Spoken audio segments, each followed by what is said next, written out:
I know it's not traditional, but we're going to do an opening statement today to just kind of catch everybody up, and then we'll go into questions for Coach Green.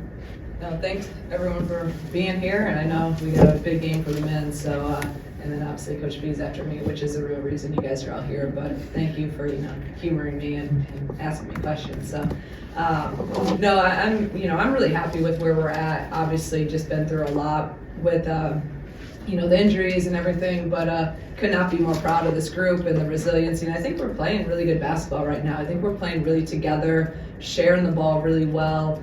Obviously didn't play well against Michigan State, but besides that, this stretch has been good and figuring out how to play with this group together and had a really good performance on defense and offense up at Northwestern. And now we have another big one tomorrow night against Purdue where, we got to have that same urgency to start the game and hopefully, continue to have that defensive intensity, which has set the tone for our offense to get going. We had 50 points, the other night in the first half. Haven't had that in a while. So hopefully we can just continue playing basketball that's very together and just defensively and rebounding. I've just been really, really happy with, again, take out that Michigan State game.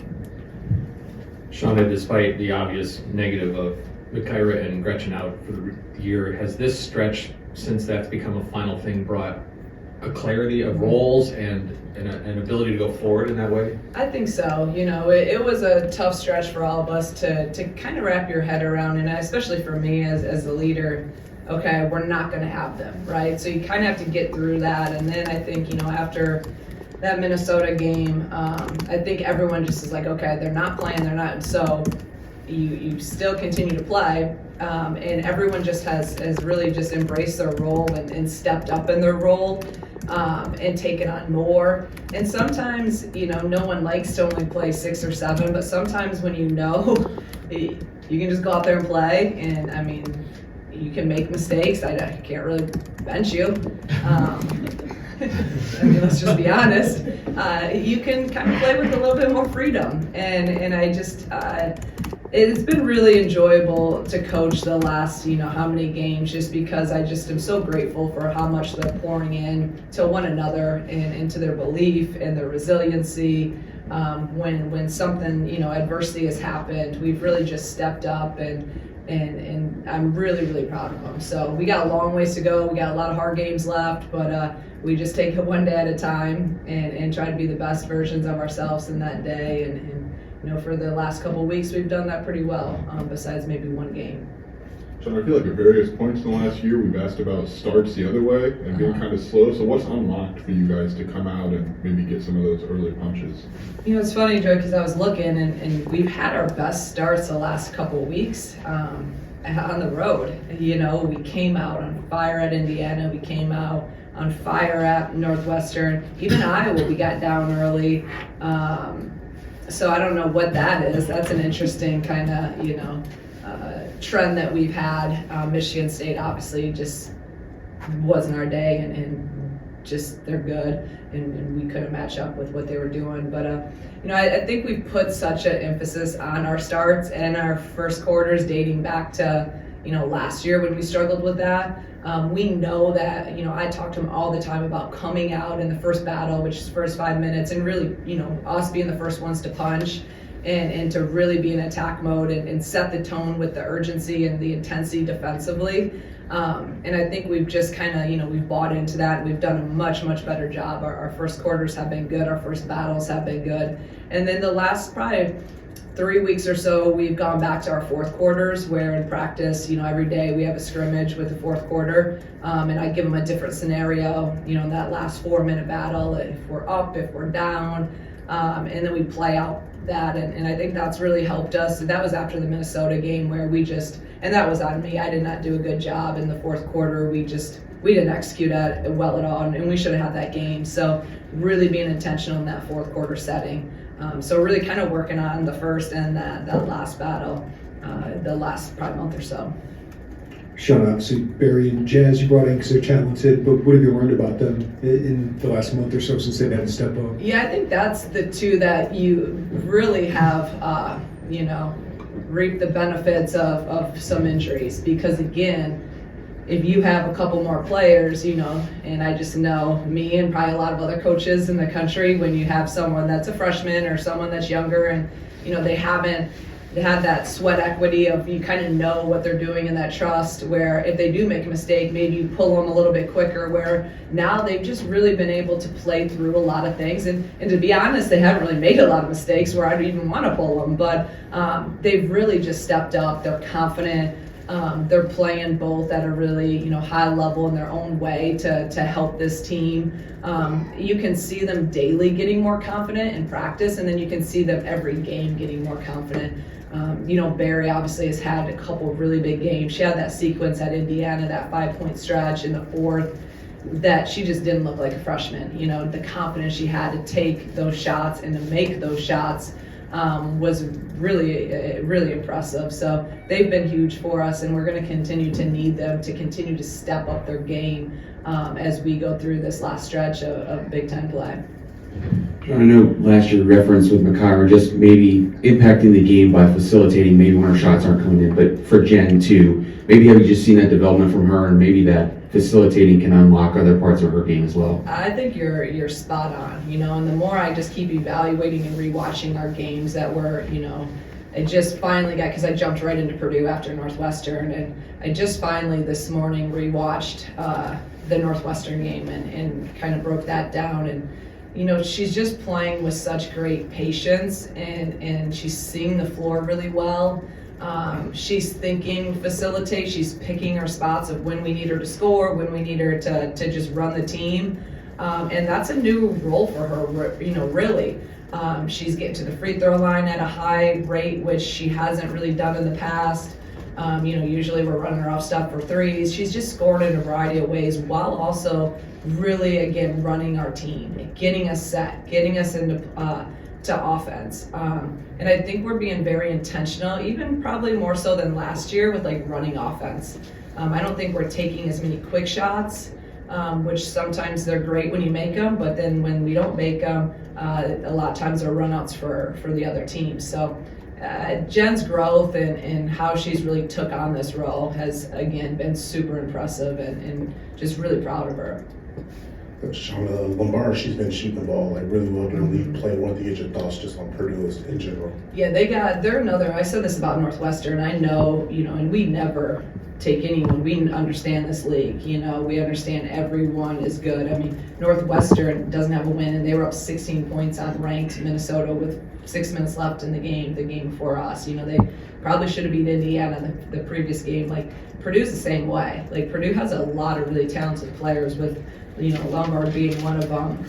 And so this is a dangerous team, and we haven't, the last 2 times we played them, we've lost to them. So I've not beaten them in my time here. So there's we're not taking this team. I don't care what their record is. Everyone in the Big Ten is a capable team, and they have a lot. Like I said, she's one of them. Just a dangerous player that can score at all 3 levels, shooting the 3 at a high level, gets to the rim, scores in the mid-range. We really have to do a great job on her and be able to really, I think the physicality, we need to be really, really physical with her and try to neutralize her early to not give her any confidence, especially again in that first battle, that first quarter. Shauna, you said the other night that you thought what was happening for Corey Allen at Northwestern was going to happen because of her last 2 days of practice. Just what has gone right for her in this sophomore year that really allowed her to have a better year? And she implied that there might have been a confidence problem her freshman year. I just think any freshman, it's a lot of confidence. Everything's so new, and expectations, standards, the intensity of everything. My demand to defend, the demand to play with high energy. I mean, it's a lot as a freshman when you can just go into most high schools, you can go into practice and you're the best player, and you just don't have those standards. So I think she's finally understood that, and like I told you the other night, she had 2 of their better practices, and what I mean by that is just energy, intensity, defending, locked in, really seeing the floor, a more calmness to her. So I think that, again, someone that's, use this should be an opportunity for someone like Corey to, she's getting these minutes. Now, what are you going to do with them? And the other night she was really, really productive. So that's going to lead to more minutes, more confidence with between her, what confidence that I have in her, and then the confidence and trust also is developed in practice, and that's where she's just been much more consistent in terms of what she brings every day. Along those lines with Corey, she's listed as a guard. I'm pretty sure she's a guard, but she plays the 4 for you at times, and she had 11 rebounds. Like, what's that versatility when you have such a short bench to kind of allow for you? Yeah, that's what is awesome about really all these guys. We've just kind of thrown them in different positions, and they've all just accepted it, and like, they're not saying, they just learning it. Like, Corey's playing point guard. She's literally plays 1 through 4 for us. And what I've been talking to her about, and I said this to Matt the other night after the game, how do you impact winning, right? Like, what are you doing to impact winning every single time you're out there? So I don't need that to be, 15 points. If you give me 15, that's great. But rebounding, defense, the intensity, the energy, diving for loose balls, that's how you can impact winning and get more minutes. And that's where I think she's finally taken an understanding to that. And for her to go out there and have the rebound she did, her defensive consistency is much better, and she's just playing really hard. When you do that, like, for me, I give my guys the answers to the test. Like, it's very black and white of how you can play here. If you play really hard, you defend and you rebound, and you do the little things, I'm gonna find you minutes to play. And I think that she's now accepted that, doing that, and making an impact on winning. Coach, how much of that ability to handle adversity would you attribute to the leadership of Kendall Bostic, and is that kind of enhanced with the injuries and the shortened roster? I think, with KB and all of our seniors, and especially, our whole senior group, they're just so determined. They know it's different when this is your last year. They have 0 eligibility years left. I wish they had more, but they've used them all. So they understand that, and they're just like, okay, nothing is messing up my senior year. And I tell that every year. I say that to our seniors. I use another word in there, but I say, don't let anyone up your senior year. Was that the PG version of it? Because it's your senior year. You can't let anything mess it up. No distractions, no excuses, no injuries, whatever it is. Like, you got 1 year left, and make sure everyone's doing what they need to be doing. Make sure that you're doing what you need to be doing. And I think those seniors are they're really embracing just day to day and being really present, and they're just having a lot of fun and enjoy playing the game right now. And that's fun to coach. So the senior group we've been through a lot in our 2.5 years, and I think those 2.5 years has prepared them to kind of handle some of this adversity and be great leaders through it all.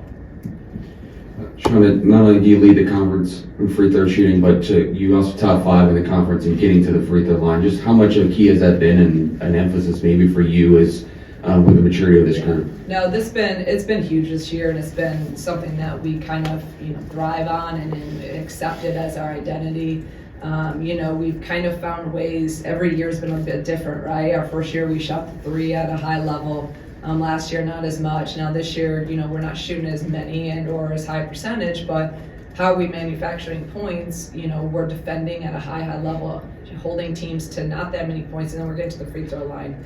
I think I saw, we're top in the conference, and we're top, I think, 15 in the country at free throws made a game. So you got to find ways each and every year, each and every game of how can you manufacture points. And especially right now, you don't just lose those 2 caliber players with 20 some points apiece, and Makaira could go off any night for 20, and Gretchen as well. So we're having to be very intentional with how we're playing, the plays we're running, and then manufacturing points in any way possible. And right now, that has been through the free throw line. Have you been more intentional about getting back into Phoenix, even though you're down in numbers? It seemed like at Northwestern that no matter who got the ball off the glass, you were just going. There was no outlet pass. No, we were really sharp in Phoenix at Northwestern, and we've had great success in transition against Northwestern in our time, and we were continuing to just remind our guys and emphasize that Phoenix is a weapon when we utilize it to be one. And when we're defending and getting stops and rebounding clean, then that's the steps in it. So yeah, we couldn't get it out, in a Michigan State because we weren't getting as many stops. They're getting layups. But those other games, Indiana, it was working well. Iowa, I think we've actually really cleaned it up in the last couple weeks and kind of got back to who we are in Phoenix. There's going to be, though, at times, and I've said this now with kind of where we're at in our depth, maybe in the fourth, we're going to be a little bit more selective in the fourth, especially in a tight game, of when we want to run, when we want to push that, and then when we want to just run offense. And that'll be more kind of depending on the time, score, and the situation. Everybody good?